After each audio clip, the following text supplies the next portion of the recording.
Welcome to Master of Narratives, where stories come alive in the shadows. Settle in, turn down the lights, and prepare yourself. On a frigid winter night in 2004, a young college student vanished without a trace on a remote stretch of New Hampshire highway. Her car abandoned, her belongings left behind, her family haunted by questions. Where did Maura Murray go that night? And who, if anyone, was with her? Maura Murray's story began on May 4, 1982, in the small town of Hanson, Massachusetts. Growing up as the fourth child of 5 in a close-knit Irish Catholic family, Maura was surrounded by love, resilience, and her siblings, with whom she shared deep bonds. Her early life wasn't without hardship, though. Her parents divorced when she was just 6. Despite this, Maura showed incredible strength, living primarily with her mother and working hard to make her family proud. In high school, Maura's drive was unstoppable. She was a standout athlete, a star on her school's track team, with speed and determination that left others in awe. At West Point, Maura studied chemical engineering, but despite the prestige, something didn't feel right.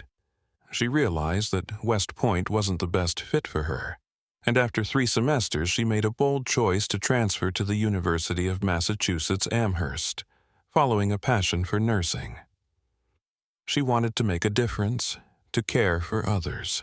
But life sometimes takes unexpected turns.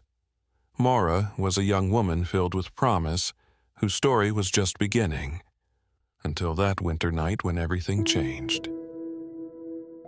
A young woman weighed down by secrets, stress, and struggles. Maura Murray's life seemed to unravel in a matter of days. But what really happened to her? This is the story of the events that led up to Maura's mysterious disappearance.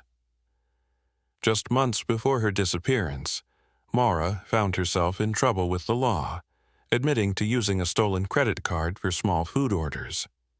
Her life appeared calm on the outside, but in November 2003, cracks began to show. On February 5, 2004, while on her campus security job, Maura received a call from her sister Kathleen.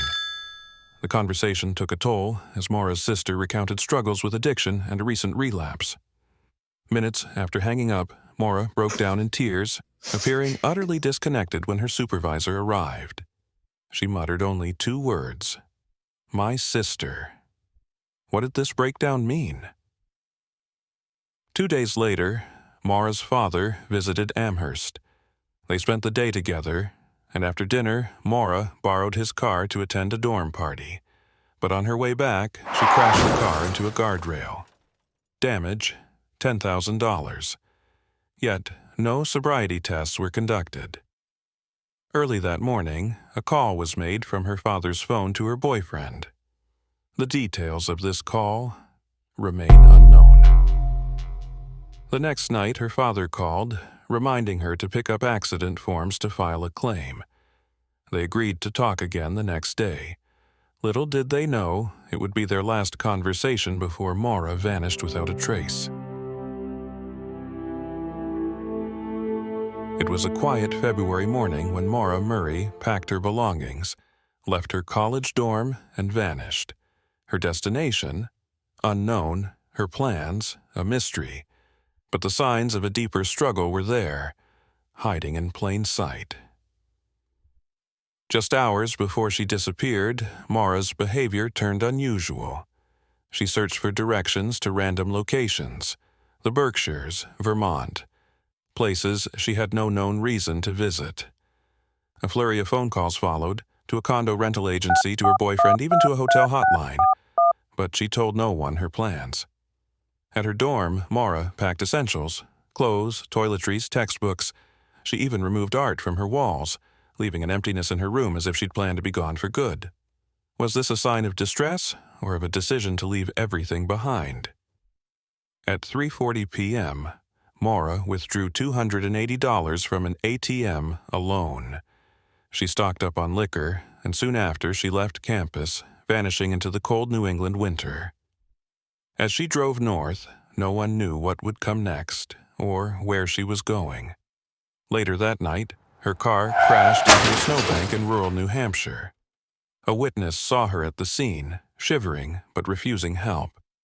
Moments later, when police arrived, Maura was gone. No sign of struggle, no sign of her. Just an abandoned car, the faint smell of wine, and questions that would haunt her family and investigators for years to come. Strangely, her keys, debit cards, and phone were missing. Police conducted a search, but there were no footprints leading away from the car in the snow. Maura's father, Fred, is informed of her car's abandonment and travels to New Hampshire. Search efforts begin with the police and family. The scent of Maura's glove is tracked 100 yards but then lost, suggesting she may have left in another vehicle. A press conference is held, and Maura is listed as endangered. Theories emerge that she may have been suicidal or sought to disappear. On February 26, Maura's sister finds a torn piece of women's underwear near the site, but DNA testing later confirms it is not Maura's. Media attention grows as Fred Murray regularly returns to search. The case garners attention but yields no strong leads. On November 1, 2005, a witness on an online forum claims to have seen a black backpack matching Maura's at Pemigewasset Overlook. On the 10th anniversary in 2014, authorities confirm no credible sightings since Maura's disappearance, and her father publicly states his belief that Maura was abducted. On February 2019, Fred Murray reaffirms his suspicion of foul play, particularly focusing on a specific house. Excavation occurs in April, but no evidence is found. In September 2021, bone fragments are discovered on Loon Mountain, but are later ruled out as being Maura's remains. In February 2024, on the 20th anniversary, law enforcement releases an age-progressed photo of Maura in hopes of sparking new information. It's been nearly 2 decades since Maura Murray vanished. Her case remains open, and her family has never stopped searching for answers. They cling to hope that one day they'll uncover the truth. Did Maura disappear willingly, or did she meet a darker fate on that cold, lonely road? The disappearance of Maura Murray remains one of the most perplexing mysteries of our time. Thank you for joining us on this journey through one of America's unsolved mysteries. If you're captivated by true crime and the search for answers, don't forget to subscribe. Until next time, stay curious and stay safe.